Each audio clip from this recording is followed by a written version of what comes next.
అదే RTV app వార్తల్ని క్షణాల్లో చదివే అవకాశం ఉంటుంది. ఒక న్యూస్ పేపర్, ఒక టెలివిజన్ ఛానల్ మీ చేతుల్లో ఎప్పుడు ఉంటాయి. రిప్రజెంటేషన్ ఇస్తా వస్తున్నాం. ప్రతి ఒక్క అధికారికి కూడా ఎటువంటి స్పందన లేకపోవడం జరిగింది. గవర్నమెంట్ నుంచి ఎటువంటి సానుకూల స్పందన అనేది మాకు లభించడం లేదు. గవర్నమెంట్ ఏవైతే మాకు గైడ్ లైన్స్ ఇచ్చి ఉందో, మాకైతే ఏ హక్కులు ఉన్నాయో వాటి గురించే మేము అడుగుతా ఉన్నాము. మేము గొంతమ్మ కోరికలు ఏం కోరడం లేదండి. మేము 6 సంవత్సరాలు పూర్తి చేసుకున్న CHOలని రెగ్యులరైజ్ చేయాలి. ఇది సెంట్రల్ గవర్నమెంట్ ఇచ్చిన గైడ్ లైన్సే, మేము క్రియేట్ చేసుకున్న గైడ్ లైన్స్ కాదు. మీరు ఇచ్చిన గైడ్ లైన్స్ గురించే మేము పోరాడుతా ఉన్నాము. 6 సంవత్సరాలు పూర్తి చేసుకున్న CHOని రెగ్యులరైజ్ చేయాలి. 23% హైక్, NHM లో పనిచేసిన ప్రతి ఒక్క క్యాడర్ కి 23% హైక్ అమలు చేశారండి. ఒక CHOని మాత్రమే పక్కన పెట్టారు. ఎందుకు అని అడిగితే మీకు ఇన్సెంటివ్స్ వస్తున్నాయి, అందుకనే మీకు అప్లికబుల్ కాదు అని అన్నారు. సార్ దయచేసి మాకు ఇన్సెంటివ్స్ వద్దండి. ఇన్సెంటివ్స్ ప్లస్ శాలరీ రెండు కలిపి ఫిక్స్డ్ పే చేయండి సార్. 25,000 జీతం నెలకి ఇస్తున్నారు, 15,000 ఇన్సెంటివ్స్ ఏ కారణం చేత మాకు కోతలపై విధిస్తున్నారు అనేది మాకు తెలియదు.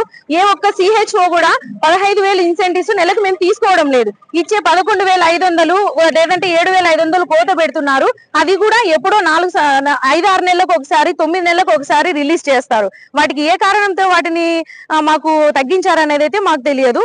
దయచేసి మాకు 2 శాలరీలు వద్దు సార్, ఫిక్స్డ్ పే చేయండి. 25 ప్లస్ 15 ఇన్సెంటివ్స్ మొత్తం 40 మాకు రెగ్యులర్ పే ఫిక్స్డ్ పే చేయండి సార్. మాకు 2024 వరకు EPFO కట్ అవుతా ఉండింది. EPFO మాకు అప్లికబుల్ ఉంది. 2024 నుంచి అది కూడా తీసేశారు. ఎందుకు అని అంటే దానికి కరెక్ట్ గా ఎగ్జాక్ట్ రీజన్స్ అయితే మాకు ఎవరు కూడా చెప్పడం లేదు. దయచేసి మాకు ఉద్యోగ భద్రతను కల్పించండి సార్. ప్రతి ఒక్క ఉద్యోగికి, ప్రైవేట్ ఎంప్లాయీకైనా కానీ, Group 4 ఎంప్లాయీస్ కైనా ప్రతి ఒక్కరికి కూడా వాళ్ళకి కూడా EPFO అమలు అవుతున్నప్పుడు మేము కూడా గవర్నమెంట్ సెక్టార్ కిందనే పనిచేస్తా ఉన్నాం కదా, మేము కూడా గవర్నమెంట్ కి సర్వీస్ చేస్తా ఉన్నాం కదా, మరి మాకెందుకు EPFOని కట్ చేశారు? దయచేసి దాన్ని పునరుద్ధరించండి సార్. మాకు నిర్దిష్టమైన జాబ్ చార్ట్స్ ఇస్తే మా వర్క్స్ మేము చేస్తాము. మాకు ఇచ్చిన టార్గెట్స్ అవి కంప్లీట్ చేసి కూడా మేము మా సర్వీసెస్ ని ఇంప్రూవ్ చేసుకోగలుగుతాము. గవర్నమెంట్ నుంచి ఎటువంటి స్పందన లేకపోగా ప్లస్ మా ప్లేసుల్లో ఎవరో ఒకరు వెళ్ళి, అంటే ANM గారు కానీ లేదంటే ఆశా గారు కానీ వెళ్ళి సెంటర్స్ ఓపెన్ చేసుకోండి అని చెప్పేసి ఇన్స్ట్రక్షన్స్ ఇస్తా ఉన్నారు. అంటే మేము లేకుండా సెంటర్స్ ఓపెన్ చేసుకుంటే సరిపోతుందా సార్? సర్వీసెస్ ఏం అందించాల్సిన అవసరం లేదా? మరి ANM గారితో, ఒక ఆశా వర్కర్ తో సర్వీసెస్ చేయించుకోగలిగినప్పుడు మమ్మల్ని ఎందుకు రిక్రూట్ చేసుకున్నారు సార్? మేము మీరిచ్చిన రిక్రూట్మెంట్ ప్రకారమే, గైడ్ లైన్స్ ప్రకారం 6 సంవత్సరాలు పూర్తి చేసుకున్న CHOని రెగ్యులర్ చేస్తారనే గైడ్ లైన్స్ నమ్మే మేము ఇక్కడికి వచ్చాము. మేమేం ఊరికే రాలేదు సార్, గాలికి కొట్టుకు రాలేదు, వరద ఉద్దితిలో కొట్టుకు రాలేదండి. మేము కరెక్ట్ ప్రాపర్ నోటిఫికేషన్ ఇచ్చారు.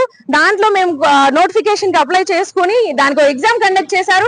మెరిట్ వచ్చిన వాళ్ళని మాత్రమే ట్రైనింగ్ కి తీసుకున్నారు. 6 months బ్రిడ్జ్ కోర్స్ ఇచ్చారు.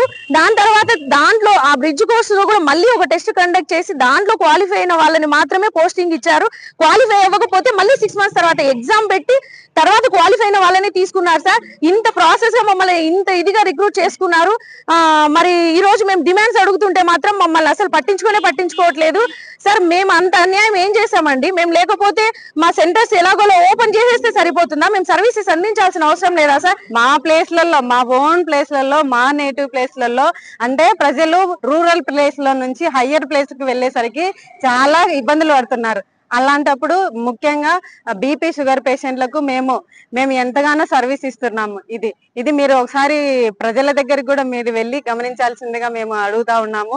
దయచేసి మా డిమాండ్లను మీరు గుర్తించండి. 23% హైక్ చేసినారు, మరి ఒక్క CHOలకి మాత్రమే ఎందుకు చేయలేదు అనేటువంటిది మాకు ఇదిగా ఉంది. మీరు కొంచెం గవర్నమెంట్ వారు ఆలోచించాలి. మరి EPF ను కూడా గత 4 సంవత్సరాల నుంచి మాకు ఇచ్చినారు, మరి 2024 నుంచి మీరు స్టాప్ చేస్తా వచ్చినారు.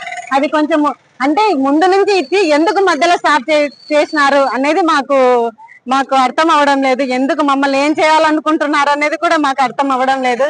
గవర్నమెంట్ అధికారులు దయచేసి మా గురించి ఆలోచించాలి. మేమంటూ గవర్నమెంట్ సెక్టార్ లో, మెడికల్ ఫీల్డ్ లో ఉన్నాము, మమ్మల్ని కూడా గుర్తించాల్సిందిగా మేము అడుగుతున్నాము. అన్ని చోట్ల, అన్ని డిపార్ట్మెంట్ లో రెగ్యులర్ జాబ్స్ వదులుతున్నారు సార్. మా డిపార్ట్మెంట్ మాత్రం ఎందుకు కాంట్రాక్ట్ జాబులు, అవుట్ సోర్సింగ్ జాబ్స్ వదులుతున్నారు? వద్దు సార్, మాకు ఈ కాంట్రాక్ట్ జాబ్స్ వద్దు, మాకు రెగ్యులర్ జాబ్సే కావాలంటే మీరు క్వాలిటీ ఉన్న CHOస్నే, అదే మీరు మమ్మల్ని క్వాలిఫై చేసే కదా మా జాబ్ కి తీసుకున్నారు. మళ్ళీ క్వాలిఫై చేసి మీరు సర్టిఫై చేసిన తర్వాత కూడా మమ్మల్ని ఎందుకు ఈ కాంట్రాక్ట్ జాబ్ లో ఇట్లానే రన్ చేస్తున్నారు? ఎందుకు ఈ సింగిల్ 1 రూపీ కూడా శాలరీ పెరగట్లేదు సార్? ఎవరు వర్క్ చేస్తారు చెప్పండి?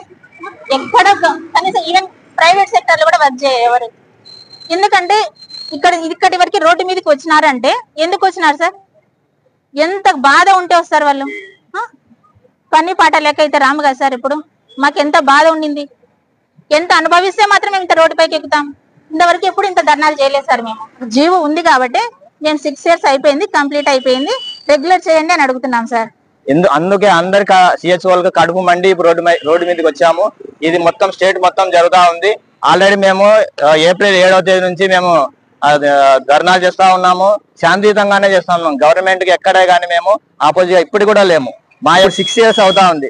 6 years అయిపోయి 7 years కి వచ్చినా కానీ సేమ్ శాలరీకి ఎటువంటి డెవలప్మెంట్ లేకుండా ఎలా చేయాలి మీరే చెప్పండి. అందుకే గవర్నమెంట్ మేము నిలదీసి అడుగుతా ఉన్నాము. ఖచ్చితంగా మా యొక్క కోరికలు ఇవి, మా యొక్క హక్కులు, మా రైట్స్ ఇవి ఖచ్చితంగా మీరు తీస్తారని ఆశిస్తూ మీడియా ద్వారా గవర్నమెంట్ చేరుస్తారని మేము కోరుతున్నాము. ధన్యవాదాలు. మరిన్ని వీడియోస్ కోసం ఛానల్ ని సబ్స్క్రైబ్ చేయండి. లేటెస్ట్ అప్డేట్స్ కోసం వాట్సాప్ ఛానల్ ని ఫాలో చేయండి. అండ్ లింక్ డిస్క్రిప్షన్ లో ఉంది.